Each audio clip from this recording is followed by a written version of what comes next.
You are now listening to the T Podcast Denver. You filthy animals. Well, the girls are some Broncos fans. Yeah, we so. we team Bronco over here. I don't know if y'all noticed or not. No.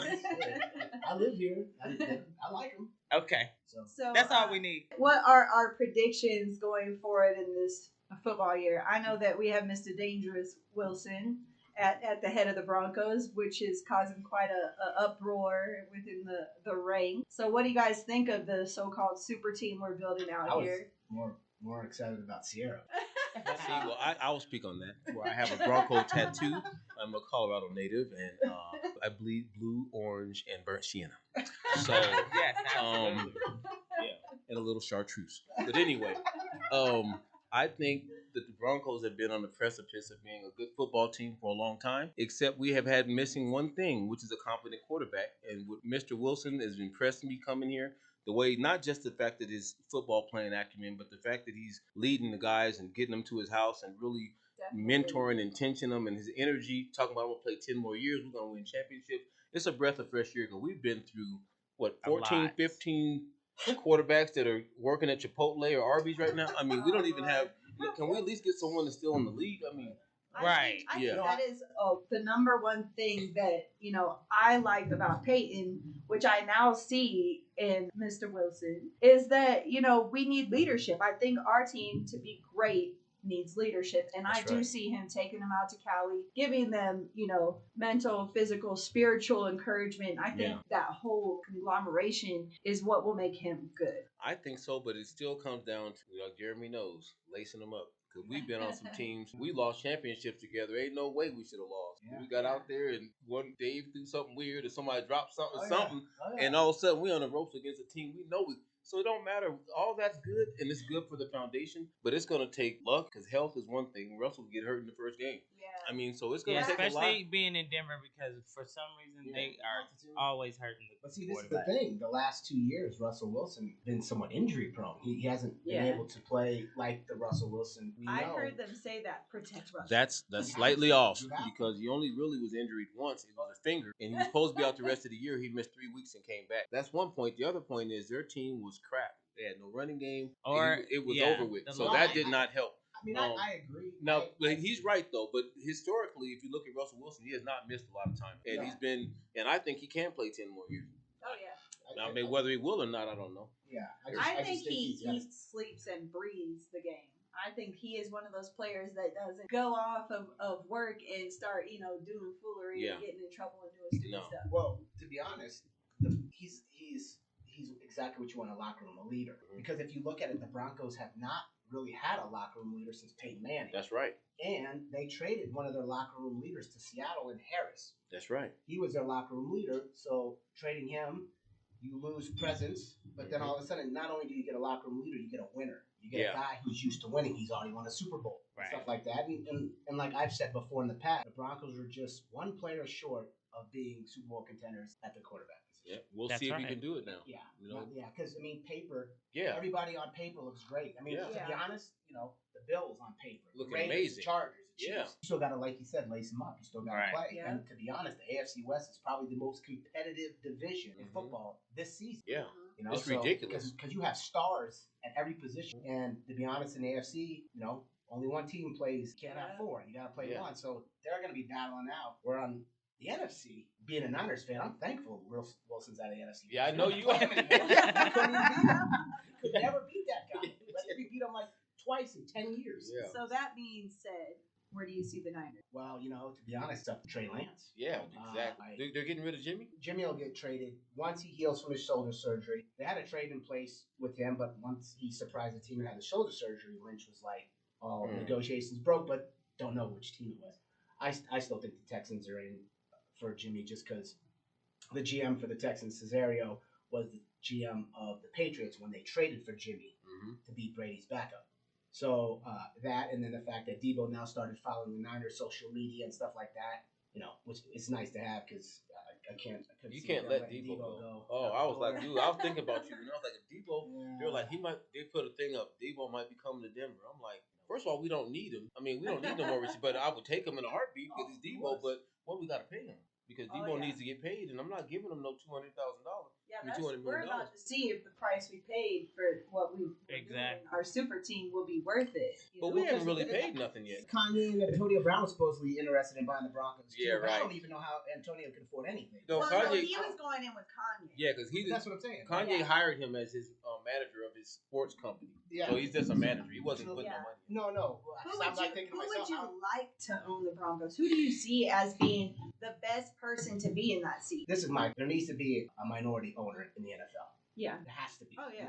So if I'm not mistaken, the guy who owns The billionaire from Colorado? who's that African American what's his that's name? a billionaire CEO of the magazine, all that stuff that is He's in the one that running was for the Broncos. Yeah, he was the one that said he was thinking about buying it. What's his name? I can't. I remember I he had was it in the news, written but he's down. not going to do it. Oh, he's He not? doesn't want to do it. Now I think that it's going to be the most expensive sports team sale in history. Now it's the price keeps going up, but everybody wants it. With Wilson coming, they're thinking they win a couple rings. That's unlimited bands, so it's going to be difficult. And my thing on the minority, I just want to win. I want someone that's serious about winning, not trading the trade. I mean, I don't care. Yeah. I just don't. I get that, You but I know. mean, I just think like. It's a lot to order, and minorities don't get along. You got to put a lot of people together to buy a team. No, you're right. And one minority can't buy no team. I was listening to I think it's Robert Smith. Yeah, that's it. That's it. Yeah. Listening to I just because I want to do sports and stuff like that in the sports industry stuff. I listen to Stephen A. and he made a perfect a point the other day about having those owners and like Sam Perkins and all that stuff. The NFL needs that. You know what I'm saying? They need that because quite frankly, there's just so much corruption with the owners now. Yeah. With minority coaches and all that stuff. It's sad to watch because there's so many of those coaches out there that deserve to be head coaches or owners, or at least give them a shot to be an owner.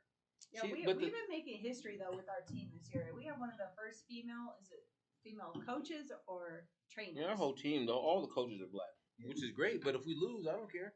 I'm just, like I said, I want to win. I want a businessman in the seat. I don't want somebody who. That's why focus isn't business. My pool is for. I know everybody's gonna laugh, but I want Walmart to buy it. The reason why is he said I will build a new stadium out of my pocket by the DIA with a retractable dome, and I'll have an entrance where you walk in. You'll have every product Walmart has in the forum. We're gonna turn it into a super center out of my pocket. Why not? So I don't care if it's because it's gonna be the Walmart Broncos. I said I don't care. That'd be crazy too. Do you know how? Then you hang up those Lombardis in Walmart Supercenter. There we go. You know what I'm saying? Slow down. Listen, relax. But listen, my worst nightmare is someone buy it just to make a profit. Don't see the profit they want and then try to sell the team that So Walton they're deep in Colorado. They love Colorado and they have band pockets out of this world. So the fact that he would definitely keep it in Colorado, we would have the best facility on the planet. So what else are you looking for? And you don't have 25 people coming together to form a conglomerate to buy. If 3 or 4 of them fall out, now we're getting the teams for sale again. I mean, right? Yeah. Having one guy with the bag is different than having Magic gets mad because this and that. Now Magic wants to pull. So that's what I'm worried about. Just think by day, there's so much land. Oh my God. Oh yeah, and that would cause an expansion out there. That's what they want to do, though. And it's close to the airport. People fly in, right out. there. You got the hotel right there. That's kind of a genius move. You got downtown Denver not that far. Yeah. And you got your football stadium. But then look at this. They just gentrified everybody from the hood and put them in Green Valley. They're going to be redoing that. If they put that stadium out there, they're going to be, y'all can have the east side again. We're going to go ahead and put y'all back in Park Hill. They're not going to let us have that area right because they're going to build every big hotel, every big thing. They put a stadium out there. Oh, yeah. Malls. It's going to be, that's going to be prime real estate. And they're not going to have all them Section 8 houses out there if that happens. That's kind of a genius move. It's the same, I don't know exactly what his name is, but there was a son of a mobster, that's the story about it, who, in Las Vegas, he built the M Casino. Right. But he built it on the other end because he knew eventually this part of Vegas would meet up to that part of Vegas. Wow, so he built it for cheap. He built it for cheap. And then by the time New Vegas comes all the way down there, he was already winning. Oh, and the thing is, it's a top-notch place. Infinity pools, walls of water, like the huge sports betting walls. Like it was a smart move. So by the time Vegas catches up, he's grandfathered into everything. He can probably buy all that land up around it and resell it back. Wow. But that's a genius move if that's the case. This was a hotel back in the day, right? Is it the Stardust? No, it's called the M Casino. Oh, okay. It's like a purple building. It is. They have cooking shows there, all sorts of stuff. I remember like the Stardust was supposed to be like a cash cow for the mob. Yeah. Oh yeah. All of them things work. I was Cast gonna house. say My all mom's those connected casinos. on that. Oh yeah. All of it, Yeah, man. it's- I went to a pizza shop out there, and a friend of mine was working there. I'm like, man, you working here? I ain't seen him in years. I'm like, man, I know you ain't gonna charge me no $20 for this damn slice. Hook me up.